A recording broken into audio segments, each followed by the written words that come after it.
Welcome to episode number 167 of The Brave Widow Show. Before we dive into today's episode, I want to make sure that you're aware of a couple of things. So, if you're listening to this podcast real time, we have the 4 Seasons of Grief free live training that's happening on Wednesday, September the 10th. To register for that or to find the replay, just go to bravewidow.com. And then, secondly, I'm hosting another group in Grief Recovery Method. So, this group is going to meet on Tuesdays from 12 p.m. to 2 p.m. Central Time. And you guys may have heard me talk a lot about Grief Recovery Method. I think this is such an amazing foundational step for people to take. It's an 8-week group program, and we limit the group to 8 participants as required by Grief Recovery Method. And our sessions are going to start on Tuesday, September 30th, and run through Tuesday, November 18th. So, just in time, right before the holidays really start coming into play with Thanksgiving and Christmas and New Year, you can have completed Grief Recovery Method and have the tools that you need to be able to navigate grief and navigate building a life beyond grief. We have the next round of Brave Widow Academy starting in November as well. And so this round of Grief Recovery Method, the class is going to be $400. And if you choose to join the academy or you choose to do one-on-one coaching, I will credit your $400 towards the cost of those other things. So I would love to see you in Grief Recovery Method. If you're interested in signing up, you can go to bravewidow.com and schedule a consult call, or you can send me an email at emily@bravewidow.com. If for some reason consults are full and you're booking them out further than you want to, just feel free to send me an email. Let me know you're interested in the class. And if we still have an opening, I would love for you to be there. All right, let's dive in to today's episode. Welcome to the Brave Widow Show, where we help widows find hope, heal their heart, and dream again for the future. I'm your host, Emily Tanner. After losing my husband of 20 years, I didn't know how I could ever experience true joy and excitement again for the future. I eventually learned how to create a life I love, and I've made it my mission to help other widows do the same. Join me in the Brave Widow membership community and get started today.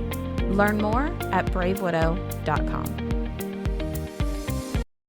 Guys, the donkeys have made it to the farm. If you haven't been following along, or if you're new, we rehomed a couple of donkeys from Robert's dad's farm to our farm. They're our first official farm animals that we are responsible for.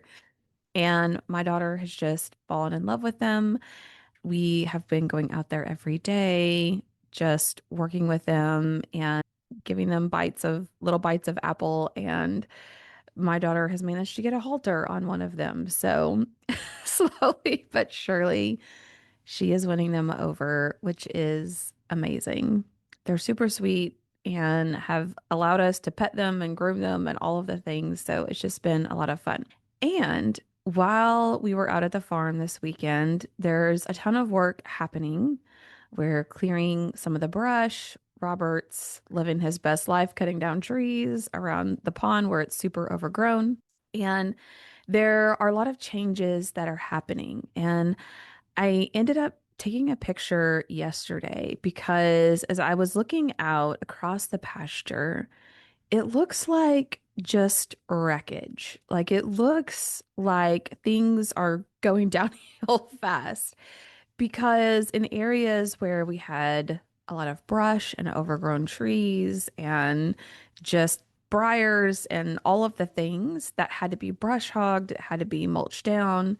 And so it looks just like a mess in several areas. We're also clearing up some land and making it smooth so that eventually a pad can be built for our shop and where my office is going to be here, hopefully in a couple of months. And again, it's like the pasture is so beautiful, but you just see all of this, what looks like chaos all of these just branches and sticks and piles of dirt and rock and stuff that's been moved around. And I'm like, wow, this looks worse. This looks worse than it looked before. If people were to drive by, they'd be like, wow, this place is going downhill fast. But because we have a vision for what it's going to look like, sometimes the road to getting there looks really messy. And it can cause us to second guess like what we're doing. I think about this analogy a lot in organizing a closet or decluttering and organizing your room, right? Like when you start, you're pulling stuff out of the drawers, you're pulling stuff out of the closet, you're like making different piles.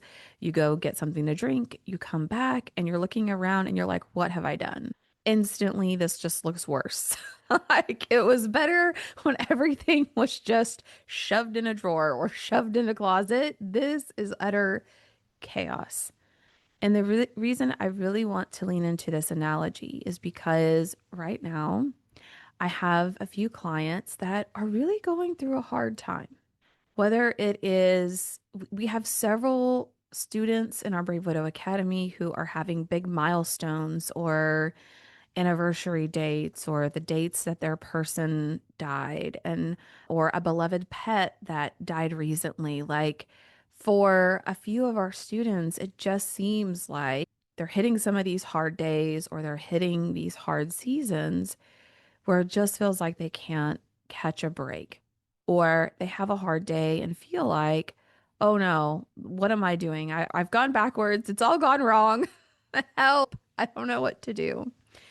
And so, this is the value of having a coach, of having someone who can help guide you and allow you to know that what you're experiencing is normal. And when you feel like giving up, when you hit those moments where you feel like, why am I even trying? Why even bother? Why even dare to believe that I can enjoy life again because it's all pointless because my person isn't here and I just keep trying and it's so hard and it's so overwhelming and I just want to give up. That you have someone in your corner that's like, yeah, sometimes you're going to have hard days.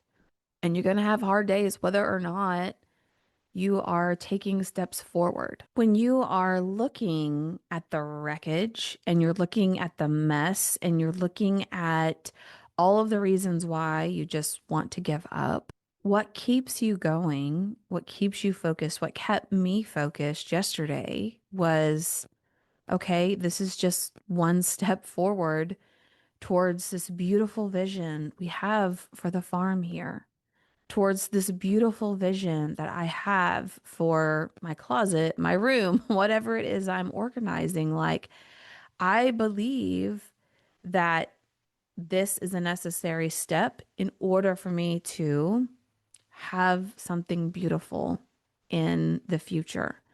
And so, even though no one's guaranteed me that, even though no one's promised me that, even though I can't see perfectly exactly how it's going to look, I take that step forward in faith anyway. And even when there are piles of reasons why maybe I should second guess that decision, I'm not so sure.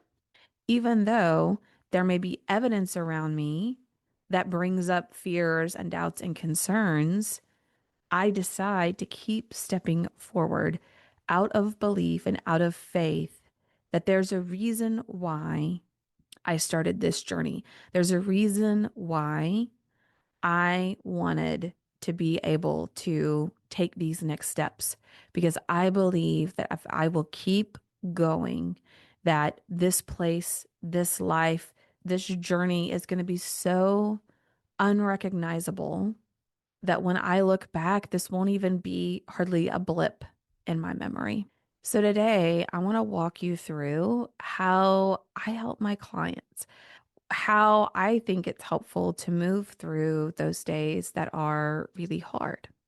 I'm also going to share with you a bad day protocol with 3 R's. So, 3 things specifically that you can do to navigate that tough day and even begin to navigate a tough season if that's you. When the day is hard, the goal is not to be okay. The goal is not to just power through and get everything done. The goal is not to bring yourself back up to a state where you're just like happy, happy, happy and carefree and life is wonderful. The goal on a hard grief day is to be gentle with yourself, to focus on navigating that day and in doing only the things that have to be done. It's about allowing yourself to have compassion for yourself, to recognize like, today is hard. Yeah, it's hard. And I had a client that recently said, I hear you talk about finding joy again or being happy again and having a life that I love. But when I'm having these hard days or when I'm down in these hard moments, like I just feel guilty, like I feel bad. Like, how can I reconcile the fact that I'm going to be sad and missing my person, but then also I'm just going to be happy and have this other life? Like, it just feels so foreign. It feels so weird to me. And one of the things that I gave her feedback on is that the goal isn't necessarily to be happy. We're not chasing happiness. Happiness is fleeting. Happiness, like sadness, comes and goes. Our goal is to expand our ability to hold multiple emotions, to be able to grow our heart, to hold a space so that we can be sad and miss our person and we can experience peace and a feeling of groundedness and a feeling of purpose that supersedes that high that we get from being really happy, right? Like, oh, I'm so happy and excited. Yay. I love my life. And it's more a place of, I am so grateful and so grounded and driven in the purpose that I've uncovered and what's left for me and what's left for the future ahead of me. That's what we're after. Happiness is really high on the emotional roller coaster, sadness is really low. So we are aiming for that place of neutrality, that place in the middle of being peaceful, of being grounded, of being centered and driven by something more than these emotions that feel really big up or really big down. You'll hear me talk about seasons 2 and 3 of grief, how people really get stuck, which is like this season 2 of isolation, of maintenance mode. You're trying to move into season 3, which is self-discovery and figuring out who you are and what you want and what life could look like and what you might want in the future. And the reason why widows get stuck in this cycle is because they have these days that just can bring them to their knees, or they step forward and they try something only to be smacked down by a wave of grief. Or maybe it's another loss. Maybe it's an anniversary date. Maybe it's a date their loved one died. Maybe it's just that time of year that they're not even consciously thinking about what was going on that time of year last year, but the body remembers. I remember the first couple of summers without Nathan, and I would hear the pool outside and I would hear the fountains running, and it always just made me sad. Like it pulled me down. And the reason was because when we got sick and when he died, it was in July. And so for those weeks that we're laying in bed sick, the weeks that he was in the hospital, that's what was happening is like the pool was going outside. I was hearing the pool running. It was hot, the dead heat of summer. And for the first couple of summers, even though I wasn't consciously putting 2 and 2 together what was happening, my body remembered and had those memories stored where it made me sad. It made me feel depressed to be out there. I didn't want to be out there in the pool or sitting outside or any of that because it just made me feel down. Even for people who are years out, you can have these hard days or these hard moments that can transport you back in time and make you feel as real and vulnerable and volatile as you were early on in grief. Over time, this can get better. It does get better for people who focus on healing. Our bad day protocol is 3 R's. The first is we're going to regulate. The second, we're going to relate. And the third is we're going to re-engage.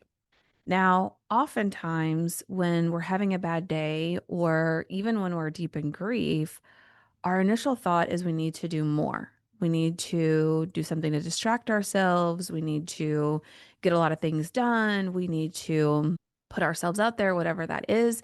When many times widows and widowers are in grief and they're struggling, the first instinct is like, oh, I need to do more. And the reality is that even though we may have a bunch of tasks that need to be done or projects that need to be worked on, and even though we want to do more, the key here is to slow down and do less. It's to have compassion for yourself and to acknowledge like you're having a hard day. It's okay. It's okay to have a hard moment. It's okay to have a hard day. Those things come. So, the first R that we want to focus on in our bad day protocol is to regulate, is to check in with our body and with our heart first. What are you feeling? How are you feeling? If all you can do is walk around inside your house for a few minutes, maybe go sit outside in the sunshine, eat enough food to sustain you and to support you, and find rest, like that's enough. We want to regulate our physical body as much as possible because ultimately grief is exhausting. And even though sometimes people will say, yeah, I'm exhausted, but I haven't done any. The reality is when you are wrestling with grief or you're wrestling with sadness, your brain is working on overload. It's potentially producing chemicals in your body like cortisol, like adrenaline, like sadness. It's sending off signals throughout your body. And so, even though physically it may feel like you haven't really done anything, your body is actively working. And so, on those days where grief is hard, we want to slow down, do as little as we can possibly do to get through the day, be gentle with ourselves, and focus on doing the things that allow us to feel peaceful, that allow us to feel safe and rested and warm and gentle. The second R in our bad day protocol is to relate. Maybe it's with someone in the Brave Widow community. Maybe it is by looking at your evidence bank of past wins that you've had, past things that you're grateful for. Maybe it is reaching out to a friend and just saying, hey, there's no fix needed here, but I'm just having a hard day. Because sometimes you just need people to sit with you in the sadness, to sit with you in the uncomfortableness, in the awkwardness, in the I don't feel like getting out of my pajamas today ness of it all. Like you need someone to just sit on the couch with you and just exist. Loneliness is one of the top three challenges that widows struggle with and that they want to overcome. And so, even though our first instinct is to withdraw and to pull inward and to isolate, it can help for us to have that trusted friend or person that we can reach out to say, hey, I don't necessarily need you to like fix me or to make me feel better, but I'm just having a hard day. Can you just be with me? Can you just allow me to not have to be okay or to not have to be strong?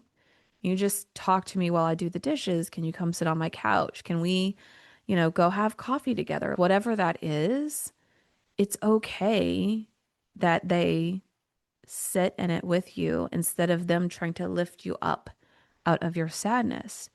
Because being fixed isn't what you need right now. There's nothing that someone can say to make you feel better. You also aren't broken, so you don't need to be fixed. But it helps to feel heard and to feel seen and to feel understood. The third R in our bad day protocol here is to re-engage, which is what is one small thing that you can do today. Maybe it's taking a shower and putting on fresh clothes. Maybe it's paying one bill. Maybe it's cleaning off the kitchen counter. Maybe it is the act of reaching out to a friend and letting them know that you're having a tough day. Maybe it is literally like in deep grief, I would go sit on my porch in the sunshine for 5 or 10 minutes, and that was like all I could do. for that day. Felt like the only productive thing I could do was to just go sit outside and exist over there instead of existing in my house. And that's okay. Just re-engaging with your body, re-engaging with the world around you is that tiny, brave next step forward. And that's okay. Now, for some of you, you may not be in a full-on season of grief. You may just have had a hard day. And so, what I coach some of my clients on, if I know that they're not in this deep season of grief, is to say, okay, today's a hard day. We're going to be gentle. We're going to rest. We're going to do things that feel comforting and warm and like a gift to ourselves. And then tomorrow, it's going to be a different day. And even if we feel that same tug that feels a little hard, we're going to step forward and do something a little different the next day. Now, if you are in a season of deep grief or you're in a season where you're just suffering, and my heart really goes out to some of my clients and some of you that are out there who feel like you just can't catch a break. It's one thing after another thing after another thing. And in my own way, I'm not saying I know how you feel. I'm saying I know how I felt when it felt like it was one thing after another. And I remember praying to God and just saying, like, how much suffering does a person have to go through? Like, seriously, how much heartache can one heart take? I don't know.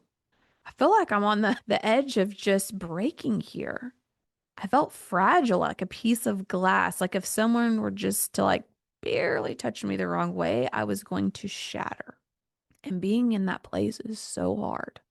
And it doesn't make any sense because you're sitting there thinking, God, isn't this enough? Isn't this enough? Like, how am I supposed to survive this? How am I supposed to ever get on the other side of this when I can't even catch my breath and something else is happening? I've had clients who they're in grief and they have major issues with their house. I have clients who have multiple losses of close family members back to back. And it's, I don't view it as my job to make them feel better. I don't view it as my job and my place to say, oh, it's going to be okay. Keep that chin up. One day you're going to get through this and it's all going to make sense. Like, no, there have been many calls where I've sat with them over on Zoom and just said, I'm sorry. This is awful. This is just awful. And I'm so sorry. And I'm here for it. I'm here sitting down beside you in just the awfulness of all of this suffering because I want you to know that you're not alone. And I'm going to sit with you until you're ready, until it's time for us to think about standing up. And then we stand up and then we take a step forward. And that time does come. And when you're in it, it feels like it's forever and it's never going to get better. And you can't see a way out. And it feels like your life is over. And maybe you at times think it'll be easier for that. But I'm a big believer in seasons. And whether or not you've experienced loss or you've experienced grief, that life goes through seasons. Like we, as parents, we have seasons of life, seasons where our kids depend on us for everything. And then they become more independent. And then they don't want us to help with anything. And then we're only there when they need us, right? There's different seasons of life. That's why we have the 4 seasons of grief, is because you're not stuck there for forever. But also, it's longer than a day. It's a season. It could be a season of suffering, and that's really hard. So, when you're in that season of suffering, it isn't about a bad day protocol for one day. It's about a whole process and a whole framework. This is what my chaos to calm blueprint is all about, right? When you're in that season of grief or that season of hard, you need things like help, which actually we're covering in today's Brave Widow Academy class, is how to ask for help and how to accept help, because both of those can be hard. You need things like emotional healing. You need things like a routine and a schedule to help you feel like you have some sort of normalcy and control in your life.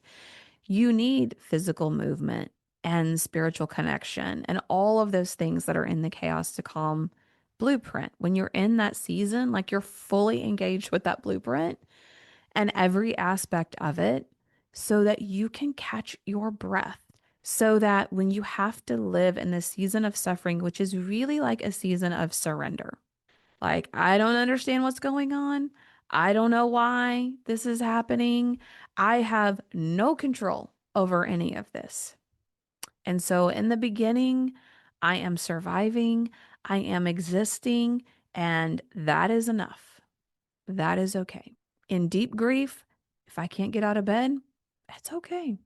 I remember after Nathan died and after we had COVID that went to double pneumonia, my heart and my lungs were blamed. That was really kind of the best guess from the doctor of what had happened because I couldn't hardly walk into another room.